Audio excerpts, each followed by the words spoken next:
Hey everyone. Please support what I do to help keep Greyhawk alive by subscribing to the channel. Also, please consider becoming a channel member to get early access to videos, exclusive live chats, quarterly adventure modules, and more. Thanks, and enjoy the show. So one of the friends of the channel thought it would be a good idea for me to explain my writing process. So that's what I'm going to do today on Greyhawk Ragnar.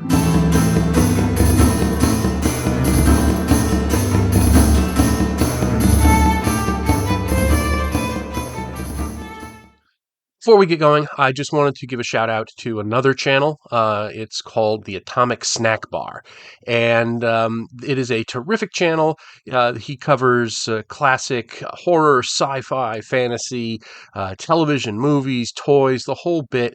That's where I got this awesome shirt. It was in his store on his channel, so I will drop a link below. But do check it out if you're into any of that stuff. I know if you're anything like me, you will have a blast with it. And he's been a very good friend of this channel. He's been dropping a lot of comments, so do check his stuff out. So I am constantly thinking of ideas for adventure modules, and this goes for rule books too. But I'm going to focus mostly on the adventure modules because people ask me about stuff, and I'm constantly getting ideas. If I'm talking about something for a video, or if I'm just chatting with somebody and I get an idea for something, I have a whole list of possible um, uh, modules and video subjects and stuff like that. But in terms of the module writing, I will generally start with a map. I like to have the map laid out first, and that lets me work on that as like a scaffold for the ideas and stuff.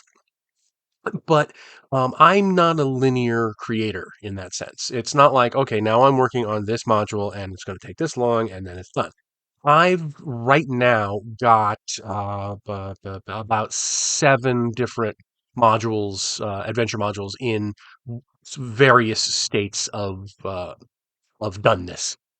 Some of them are follow-ups to stuff I've written before. Some of them are brand new. Some of them are just ideas that I'm ruminating in the back of my mind. Um, I've got the files on my computer, and basically what happens is I will wait for the muse to strike, which doesn't mean I completely ignore everything else. But I'll go into a file that I haven't touched in a couple months, and I'll start tinkering around and so forth, and then it won't spark for after a couple days. So I'll just set it aside, and I'll just keep thinking and ruminating. Sometimes I will. Have what I think is a great idea, and then in the course of writing, I just find, oh, this is not working. So I just start over. I started over 3 times on City of no on uh, Web of Souls. It wasn't working, and I just needed to start fresh. New map, new everything, and that's how I work. I've got a bunch of stuff happening all at once, and it's honestly beyond my control what I finish in what order. So for example, I've got people asking me, "Oh, you mentioned you were working on another on like the Rise of Ayus um, as a module or something," and my answer is I have no idea when that's going to be ready. I can't give you a delivery date. It's a partially done outline on my computer, and there's no way I can predict, when that is going to click in my mind. So what I think is happening is I've got in my subconscious is just constantly working on all these things and trying different things, and then eventually I stumble upon the key for the adventure, and that's when the floodgates open. And that is actually happening with a module right now. I don't want to give you the name because I don't want to jinx it. But hopefully, I'm going to have another adventure up by the end of the year. And it's just and then the floodgates open, and I just write and write and write and write, and it all comes out, and that is what I wanted all the time. That sometimes this will take years. I've got some stuff on my hard drive for a rule book that I've literally been working on for 8 years, and it just never clicked. And then all of a sudden the idea will come and it all comes out. So, when I, so when you talk about, when I talk about, oh, I'm working on this, I'm working on that, be aware that is no indicator that it's coming anytime soon. For example, there was when I was on the Ask the Experts thing at online Greyhawk Con last year, we were talking about doing um, or maybe this was 2 years ago. It might even have been 2 years ago. We were talking about doing a time travel adventure where you would visit famous places back in their heyday. So you would, like visit the shrine of Moacan or the temple of Tharizdun when it was active and not a ruin. And the PCs would have to do stuff, and then they travel to something else. That is, I've not forgotten that. That is still happening in my mind. It's just gonna take forever.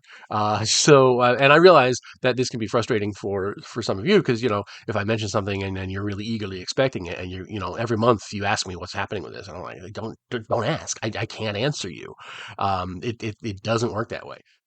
Now the scheduling side aside, when I'm writing the module, I want to get the nuts and bolts stuff done first, so there's random encounter tables and, just the ordinary stuff, keying the dungeons.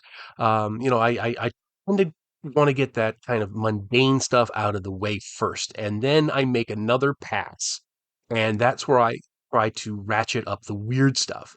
So the first draft of my module is going to be really, really plain Jane. It's going to be very, very straightforward, nothing weird about it. And then I go back and I will start putting in like really bizarre things and hints, and this is where I try to make it a lot more Gygaxian. I try to put in things, little hooks for the DM to just latch onto and run with. I don't try to explain everything. I don't think I need to explain everything, because if I do, then there's nothing left for the DM to do. I want to give the DM tools and hooks and ideas, and hopefully spark a couple of things in their mind, the same way that when I read one of Gary's modules, he sparks ideas in my mind. That is my ultimate goal. So with that second pass, that's when I'm really trying to add a lot of texture and a lot of flavor and a lot of color to the module. And I hope, I hope that comes through in the final product. There's a couple times when I've put something out that didn't have that, and it was very obvious that it didn't, and it was very obvious that it was very straightforward. It was a tournament module I had written for a con, and it wasn't supposed to be something super duper weird. The focus was the miniature. They had a big miniature map, and that was supposed to be focused. So I didn't think I needed to. And then I went back to the drawing board, redid it, reissued it, and that's the Ghost of Harvard and Half Skull. So I think it worked out a lot better. So I do that two-tiered thing. I try to get the nuts and bolts done first, and then I go back and I kind of I take a trowel and I put on the weird otherworldly stuff, and I put in all that stuff that hopefully will spark the imagination of the DM when they're running it away. So anyway, I just thought it would be interesting to share that little tidbit of my creative process. It's just I work serially. I work in parallel. I've got 6, 7, 8 things all happening at once.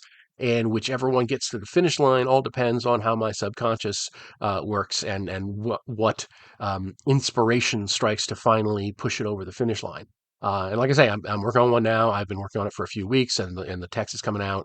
It's looking exactly like I was hoping it would, and so that'll be a new one. So anyway, I hope you enjoyed this little peek behind the curtain. Hope you're having a wonderful, wonderful day, and I will talk to you all later. Thanks for watching today's video. Please remember to hit the like button and subscribe to the channel. Below you'll find links to my Patreon, which helps make these videos possible. You'll also find the web store where you can buy my books, and my blog where you'll find all sorts of free downloads and other articles. Thanks, and have a great day.